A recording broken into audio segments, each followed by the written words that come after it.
जय श्री कृष्ण। 7वें अध्याय के आरंभ में भगवान ने विज्ञान सहित ज्ञान का वर्णन करने की प्रतिज्ञा की थी।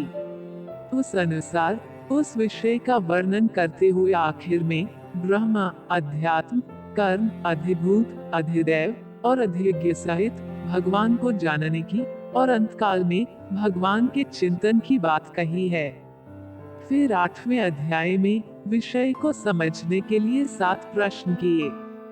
उनमें से 6 प्रश्नों के उत्तर तो भगवान श्री कृष्ण ने संक्षिप्त में तीसरे और चौथे श्लोक में दिए, लेकिन 7वें प्रश्न के उत्तर में उन्होंने जिस उपदेश का आरंभ किया उसमें ही 8वां अध्याय पूर्ण हुआ। इस तरह 7वें अध्याय में शुरू किए गए विज्ञान सहित ज्ञान का सांगोपांग वर्णन नहीं हो पाने से उस विषय को बराबर समझाने के लिए भगवान इस 9वें अध्याय का आरंभ करते हैं। 7वें अध्याय में वर्णन किए गए उपदेश से इसका प्रगाढ़ संबंध बताने के लिए भगवान पहले श्लोक में फिर से वही विज्ञान सहित ज्ञान का वर्णन करने की प्रतिज्ञा करते हैं। श्री भगवान बोले, कुछ दोष दृष्टि रहित भक्त के लिए इस परम गोपनीय विज्ञान सहित ज्ञान को पुनः भली भांति कहूँगा, जिसको जानकर तू दुख रूप संसार से मुक्त हो जाएगा। यह विज्ञान सहित ज्ञान सब विद्याओं का राजा, सब रहस्यों का राजा, अति पवित्र, अति उत्तम, प्रत्यक्ष फल वाला, धर्मयुक्त साधन करने में बड़ा सुगम और अविनाशी है।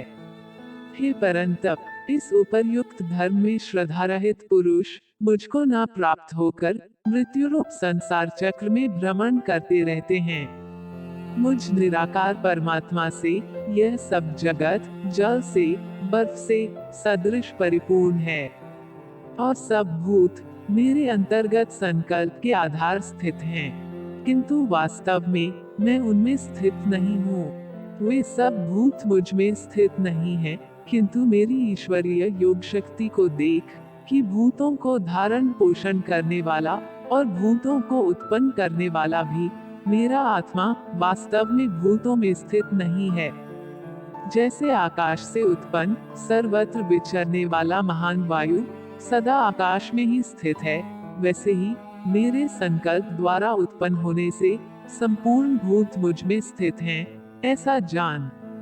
हे अर्जुन, कल्पों के अंत में सब भूत मेरी प्रकृति को प्राप्त होते हैं, अर्थात प्रकृति में लीन होते हैं और कल्पों के आदि में उनको मैं फिर रचता हूँ।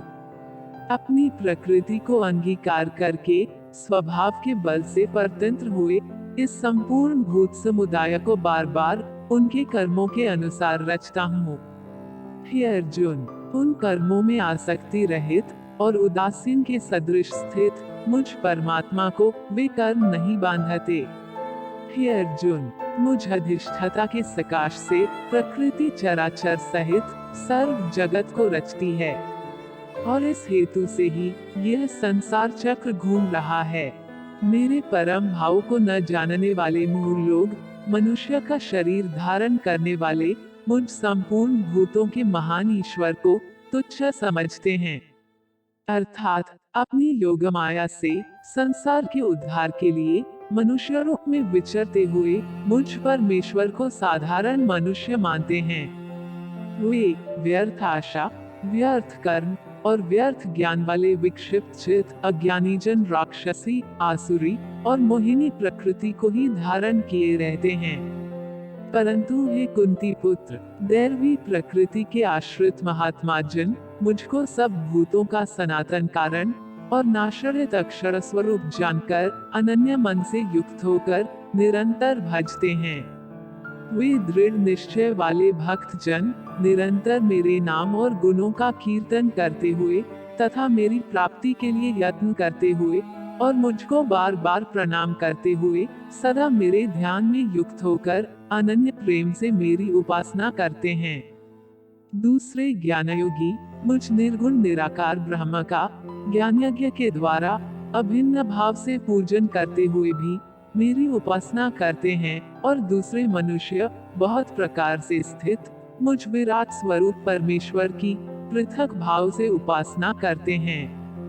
क्रतु मैं हूँ, यज्ञ में हूँ, स्वधा में हूँ, औषधि में हूँ, मंत्र में हूँ, घृत में हूँ, अग्नि में हूँ, और हवन रूप क्रिया भी मैं ही हूँ। इस संपूर्ण जगत का धाता अर्थात धारण करने वाला और कर्मों के फल को देने वाला पिता माता पितामह जानने योग्य पवित्र ओंकार तथा ऋग्वेद सामवेद और यजुर्वेद भी मैं ही हूँ। प्राप्त होने योग्य परम धाम भरण पोषण करने वाला सबका स्वामी शुभाशुभ का देखने वाला सबका वासस्थान शरण लेने योग्य प्रत्युपकार न चाहकर हित करने वाला सबकी उत्पत्ति प्रलय का हेतु स्थिति का आधार निधन और अविनाशी कारण भी मैं ही हूँ। मैं ही सूर्य रूप से तपता हूँ, वर्षा का आकर्षण करता हूँ और उसे बरसाता हूँ। हे अर्जुन, मैं ही अमृत और मृत्यु हूँ और सत असत भी मैं ही हूँ।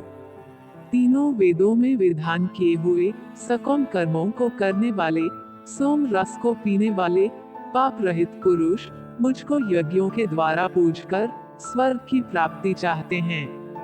वे पुरुष अपने पुण्यों के फल रूप स्वर्गलोक को प्राप्त होकर स्वर्ग में दिव्य देवताओं के भोगों को भोगते हैं।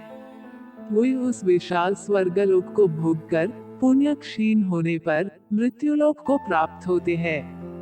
इस प्रकार स्वर्ग के साधन रूप तीनों वेदों में कहे हुए सकौम कर्म का आश्रय लेने वाले और भोगों की कामना वाले पुरुष बार बार आवागमन को प्राप्त होते हैं, अर्थात पुण्य के प्रभाव से स्वर्ग में जाते हैं और पुण्य क्षीण होने पर मृत्युलोक में आते हैं। जो अनन्य प्रेम भक्त जन मुझ परमेश्वर को निरंतर चिंतन करते हुए निष्काम भाव से भजते हैं, उन नित्य निरंतर मेरा चिंतन करने वाले पुरुषों को योगक्षेम मैं स्वयं प्राप्त कर देता हूँ।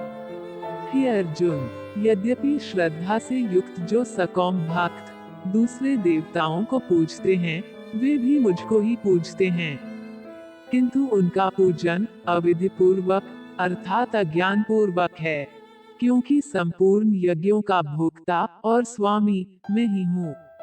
परंतु वे मुझ परमेश्वर को तत्व से नहीं जानते, इसी से गिरते हैं अर्थात पुनर्जन्म को प्राप्त होते हैं। देवताओं को पूजने वाले देवताओं को प्राप्त होते हैं, पितरों को पूजने वाले पितरों को प्राप्त होते हैं, भूतों को पूजने वाले भूतों को प्राप्त होते हैं, और मेरा पूजन करने वाले भक्त मुझको प्राप्त होते हैं। इसलिए मेरे भक्तों का पुनर्जन्म नहीं होता। जो कोई भक्त मेरे लिए प्रेम से पत्र पुष्प फल जल आदि अर्पण करता है, उस शुद्ध बुद्धि निष्काम प्रेमी भक्त का प्रेम पूर्वक अर्पण किया हुआ वह पत्र पुष्प आदि मैं सगुण रूप से प्रकट होकर प्रीति सहित खाता हूँ।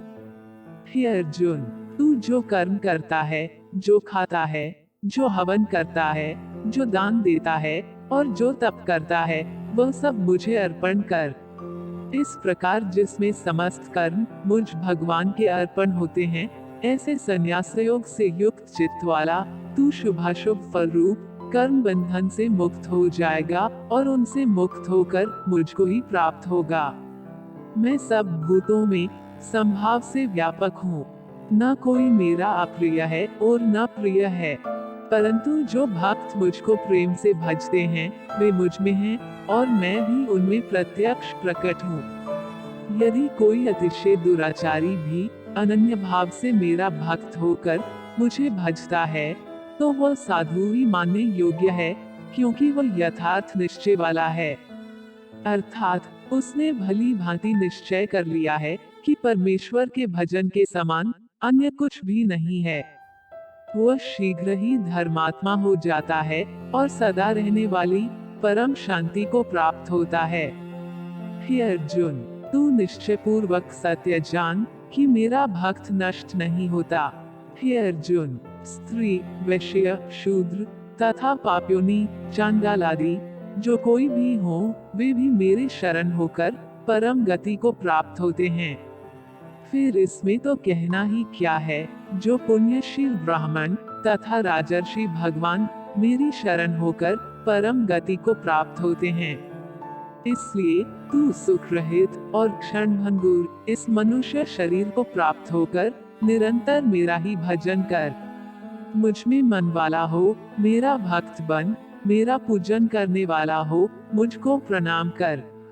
इस प्रकार आत्मा को मुझ में नियुक्त करके मेरे परायण होकर तू मुझको ही प्राप्त होगा।